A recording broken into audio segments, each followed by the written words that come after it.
my name is Tom Fratz, and welcome to the Center for Career Excellence at St. Lawrence University.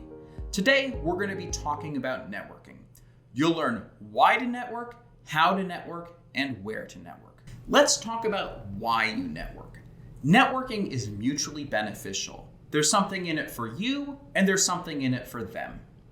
For you, you're getting knowledge, information about the industry and organizations that are doing interesting things that you might want to be part of. You'll also learn about opportunities, jobs and internships that could be available to you. Once you've found them, connect with people who work at that organization so you know how you can best pitch yourself for what they're looking for. For them, networking provides an opportunity to find new potential employees.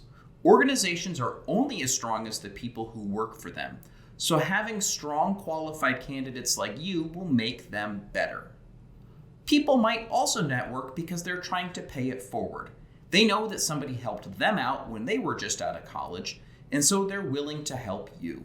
Finding generous people is a great way of building a strong network when you're starting out after leaving St. Lawrence. Where you network determines how you network. Online, we're looking at platforms like LinkedIn, Laurentian Connection, and good old-fashioned email. In person, we're looking at networking events and opportunities for you to connect with fellow Laurentians here on campus. Let's start by looking at how you can best network on the online platforms. Let's talk about connecting with alumni through St. Lawrence's LinkedIn page. So here we are at St. Lawrence, and I'm going to click on the Alumni tab. The Alumni tab will show you information about the 23,691 alumni who are on LinkedIn. And I can see where they live and where they work. I can see what they do and what they studied. And I can see their skills and how connected I already am to these people, whether they're a first degree connection because I already am connected with them, or a second degree, those are the people that my connections are connected to, and then a third degree, those are people for whom I'm not already part of their network. So let's say I'm an environmental studies major and I'm looking at connecting with other environmental studies alumni. So I'm going to scroll down to environmental studies, and we'll see that there are 1,014 alumni. That's still a lot. Let's say I'm looking to connect with somebody who has been out of St. Lawrence for a couple years. So somebody who, say, graduated sometime between 2014 and 2015. So I'm actually going to put the year that they started, not the year that they graduated. So 2010 to 2015. And then I'm going to scroll down and see who is doing work in advocacy. So I'm looking for environmental advocacy positions here. Program officer at World Wildlife Foundation, program coordinator, Heidi Sauerwein, community outreach and engagement. So I'm going to click connect here. And then when you're connecting with somebody, you want to add a note. Adding a note is going to let them get a little bit more information about who you are, and it's going to make your networking opportunities more successful. So I've pre-written sort of a little template. My name is Tom Fratz, and I'm a sophomore at St. Lawrence, majoring in environmental studies. I'm connecting with alumni as I prepare for a career in environmental advocacy work. Do you have any advice for navigating your career after leaving St. Lawrence? Thanks so much, Tom. And I'm going to replace the blank here. Make sure you give their name. Hi, Heidi. Here's who I am. And I'm going to click send.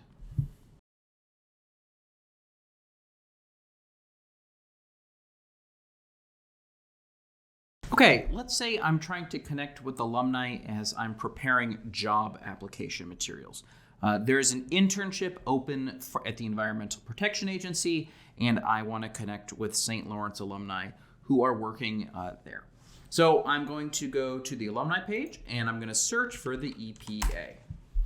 And I can see there are 10 employees who have the EPA as a place that they work. So I'm going to click EPA. And if I scroll down, I can see who these people are. And again, I'm looking for somebody who's doing something regarding advocacy if possible. If not, I can reach out to other people. It looks here like the person that I'd be most interested with is Mary Beth Sheridan. So I'm going to click connect. and I'm going to add a note here. Now again, this note is designed to let them know who I am and why I'm reaching out to them. So, hi Mary Beth, my name is Tom Fratz, and I'm a junior at St. Lawrence majoring in environmental studies. I'm connecting with alumni at the EPA as I prepare an application for a summer internship. Do you have any advice on the culture of the EPA that would help me craft my materials? Thanks so much, Tom. And so I'm just going to replace the blank with her name there and click send.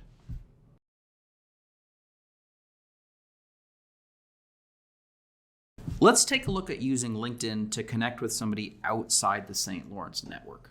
I was looking up the National Park Service to see if I could find interesting articles or people I might want to connect with. And I came across this article by Shana Nicasio, who posted about some of the bird projects she's been working on as a wildlife biological science technician. So I'm going to send her a message to try to connect and get advice on how she made the most of her college career. So I'm going to click Shana's name, and then I'm going to click more and connect. And again, I'm going to connect, and I'm going to add my note. Dear Shana, my name is Tom Fratz, and I'm a junior at St. Lawrence University, majoring in environmental studies. I loved your post last week on recent bird projects at NPS. What advice would you give a college student who has always dreamed of working in wildlife conservation? Thanks. And I'm going to click send.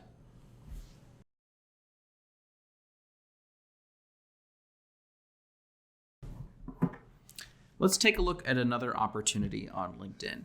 This job description came across my feed from The Choice, a recruiting agency in DC that is recruiting for an entry-level operations assistant. So if I was an environmental studies student interested in doing public policy advocacy, I might want to reach out to Maggie Canty and know more about this job.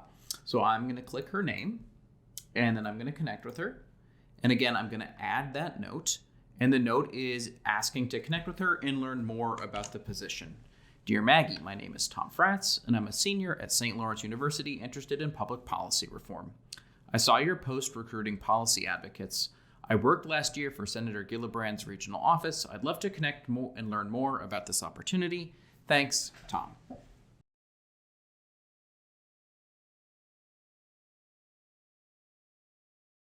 Let's take a look at Laurentian Connection. It's a second networking platform available to SLU students to help you connect with alumni. The first place to look is the Career Network.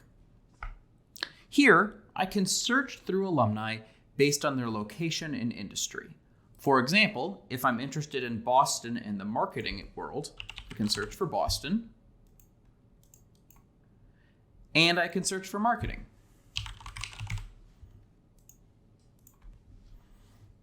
And I can see that there are 37 alumni in the Boston area who are interested in marketing.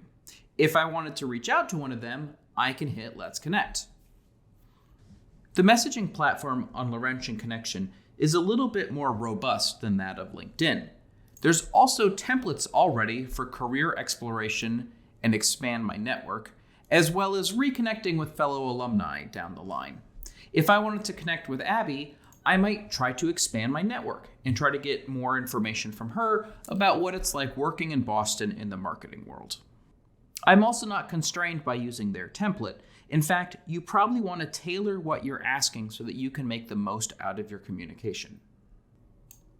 Hi, Abby. My name is Tom Fratz, and I'm a senior at St. Lawrence University majoring in communications. I'm connecting with alumni in marketing in the Boston area and would love to connect. What advice would you give a current student getting ready to launch their marketing career in Boston? Thank you for your time, Tom. Laurentian Connection also offers groups for you to network with. Some are based on industry, like business and finance or healthcare, public health, and research. Others are based on location, such as Laurentians of Boston, California, New York City, and Washington, D.C. They can also be based on common interest, like the Laurentians of Color or the LGBTQIA+ alumni group.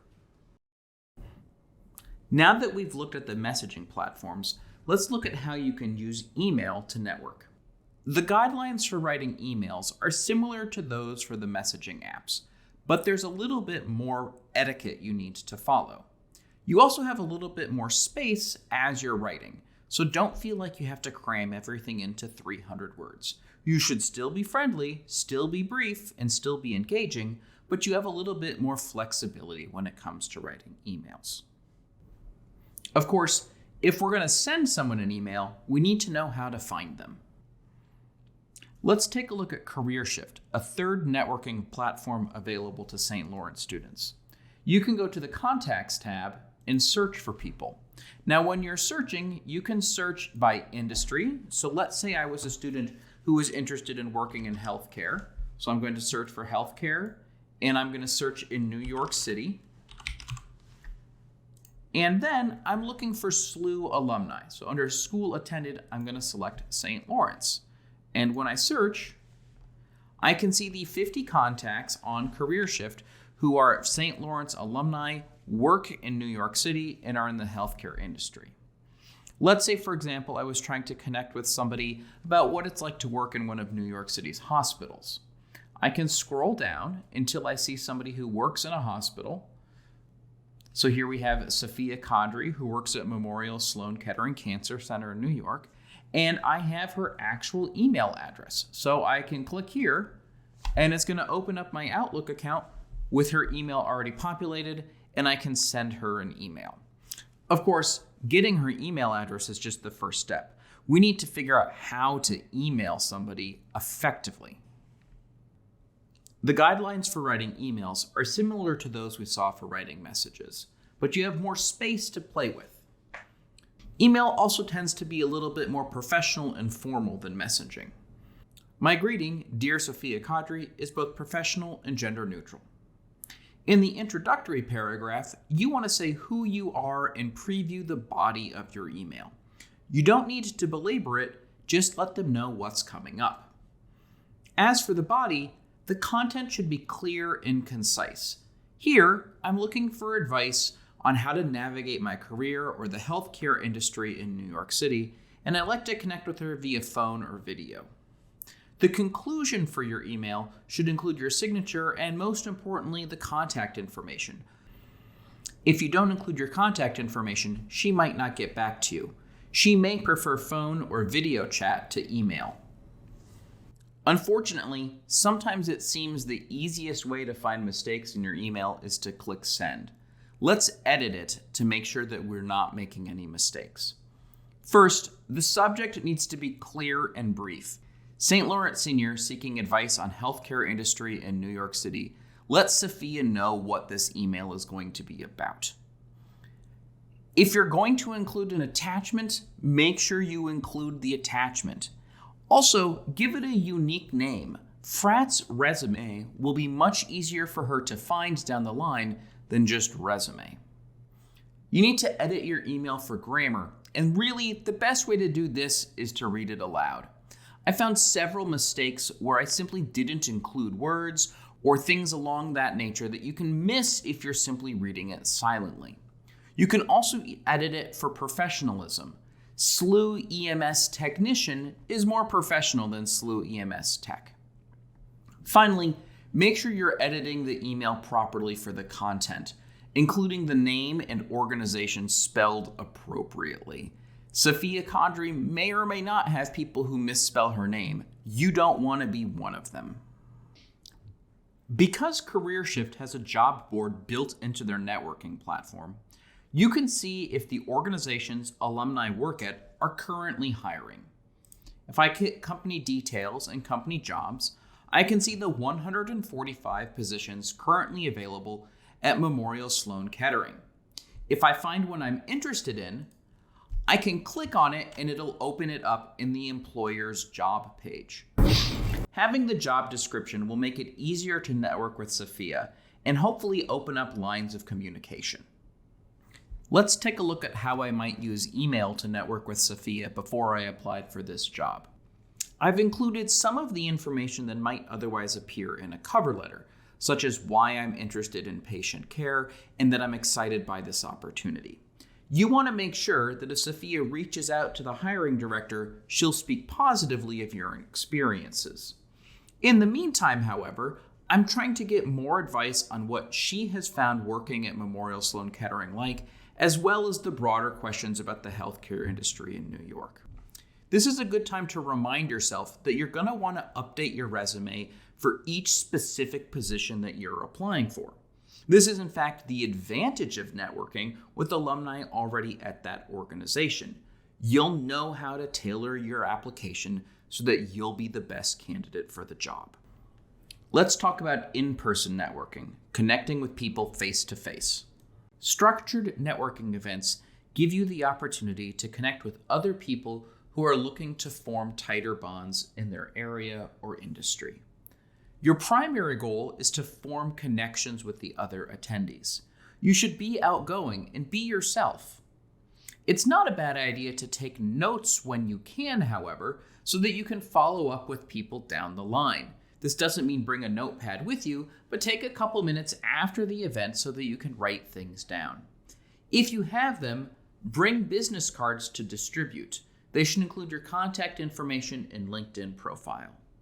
Finally, you should eat before and drink after. Many networking events will be catered, but it's difficult to talk to other people with your mouth full of food. If alcohol is being served, remember that you're there to make connections. There's lots of opportunities to connect with your peers here at SLU. St. Lawrence students do a lot. You participate in clubs and sports and volunteering. You hold on-campus jobs. You can network with these people, be they your classmates, floor mates, or someone else you know from the wider campus. This doesn't mean you should be bringing your business card with you to biology class and distributing them to your lab mates, but you should keep in touch with people. I know the power of on-campus networking because it has helped me in my professional career. When I was a sophomore in college, my roommate and I started playing fantasy baseball. The commissioner of that league, someone I've known for more than 20 years, happens to be a professor here at St. Lawrence. When I was applying for the job at the Center for Career Excellence, I knew somebody already on the inside, and I could get more information about SLU and prepare myself for a strong application. You'd be amazed at the number of ways that reaching out to your peers will pay off down the line. The Center for Career Excellence is here to help you build your network. Set up an appointment today with one of our career coaches, and we can help you start or continue building your professional relationships. Subscribe to the weekly newsletter and check out what's happening on the events page on Handshake to see what's going on campus and online. Networking is vital to launching your career, and the Center for Career Excellence is here to help you. We look forward to seeing you soon. Thank you.